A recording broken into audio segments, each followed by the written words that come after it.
Look what I Creek found. Week. It's Creek Week. Look what I found. Somebody Whoa. made like, I think it's a Ukrainian ring Oh, I out of get it. pipe cleaners. Yeah. You never know what you're going to find on the floor at the church during That's the middle of the right. week. A little memento there. Snacks. So, well, speaking of snacks, no, that's no segue there at all. But we were going to talk a little bit about the year-end project. We do this every year. Yes, it's going along swimmingly. Although my wife and I, John and I, we have not yet given to it. We're gonna. So we are going to decide what we're giving. And this is kind of the way we want you guys to think about it. We give a regular tithe to God's ministry here. But we this is sacrificial giving. This is above and beyond. So what we do is we just kind of settle on what can we do beyond what we normally do. And it's a really cool exercise for us. I don't know how you and Brenda do it, but it's like where we sit and we, say, in the context of how God has blessed us this year, and just also in the sense of what sort of faith risk are we able to take. It's fun, and then it really is. It's kind of fun. I guess after a lot of years of doing it, it's like there's always something where God shows up in some kind of way post risk. You take that risk, and then God just It's actually exhilarating. It's I think it's similar to like fasting. If you've ever fasted, there's a point in that process where you just feel exhilarated. Yeah. It's like, it's like a risk that you're not gonna die. Yeah, it's a roller coaster. It's like this is kind of getting scary, on a roller coaster, but it's kind of fun. Yeah. And I can't wait to see what's going to happen next. God's going to do a thing. Yeah. And we similar thing. We just let's talk about this. Let's pray about it. What do we think we can do to contribute over and above? And this year it's a little unique. We decided to put a different spin on it. Yeah.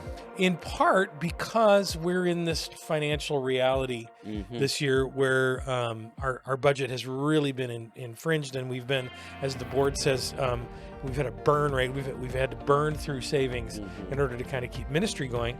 So the year-end project, the initial impulse is, well, let's not do it. Right. And no, this is exactly the time to do it. Yeah. Is to step into it. So we thought, let's be creative with it, since we're in this place where giving is, the budget is really stretched. Let's give people an opportunity to give in all three ways we've identified, right? So you can give financially, and we encourage you to do so over and above your regular giving. And that money will go to a couple of projects: our Domestic Violence Safety Fund for the Marysville Police Foundation, which we are the founding sort of contributors to. We're kind of the kind of fun. And as we're starting something new. And that's going to go for officers to be able to get people out of unsafe situations on the spot, and be able to get them into shelter. That's really needed. And then also be able to help people in our transitional housing program, the MESH program, kind of giving them a boost, a dollar for dollar matching program to get them moving along. So those are financial gifts, but we've got a couple of other ways to give too. Yeah, you can also give with your time. So especially the cold weather shelter. And this is interesting that we kind of made this decision before the cold weather really hit hard, and I don't know if anyone was anticipating these many cold days in a row. But as you guys probably know, the cold weather shelter operates any day where the National Weather Service says it's going to be 34 degrees or under for the evening, and so that's been a lot of nights. There's been a core team of volunteers that basically runs that. We're running it right now to Bethlehem Lutheran, so just right up the street here from us. And they're getting tired. The word from the leaders is just it's exhausting. They're a great group of volunteers, but they need a steady infusion of new help, people willing to offer up their time, especially for those night shifts. And we've had a couple people from AC3 sign up for that, so that's been really cool, and I'm happy for that. And so that's a way where we can kind of contribute, not just with money, but with our just pure time, and we are ensuring that no one dies on our streets in Marysville because of the weather. So the other thing is, well, I guess did we get both of them? We have the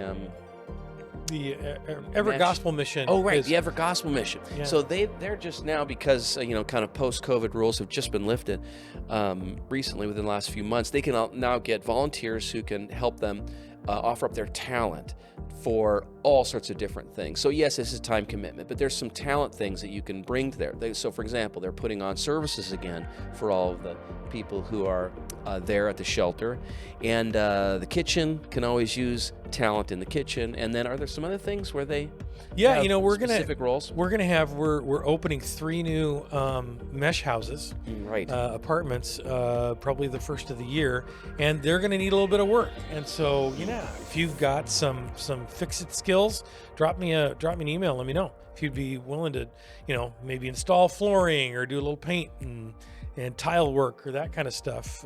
You've got those skills. We can put you to work as part of our year-end project.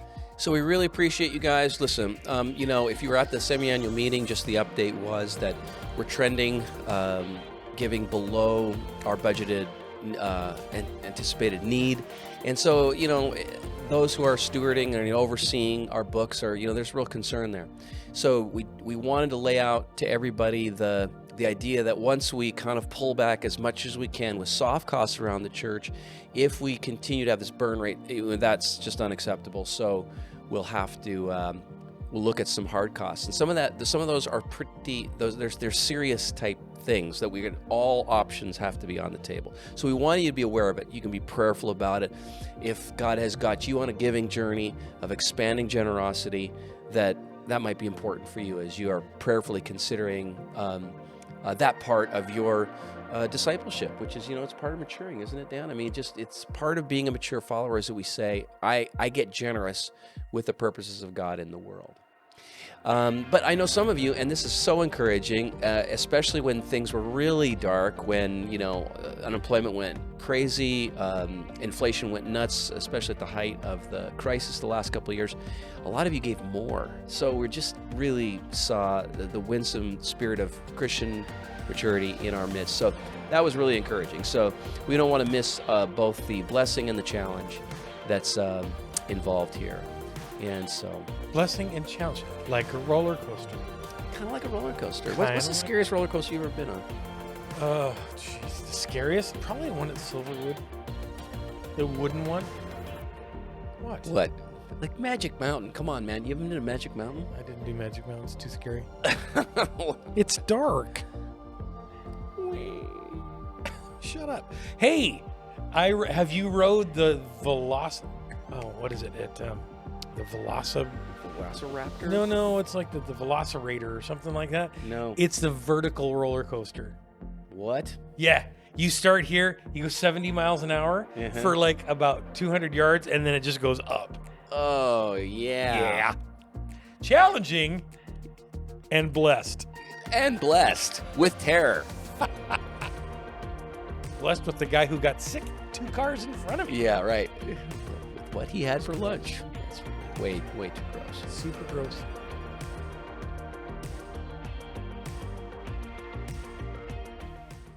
But then it got pretty crazy. Have faith! Faith! Everybody's dying of turpentine and rat poison. Oh my gosh.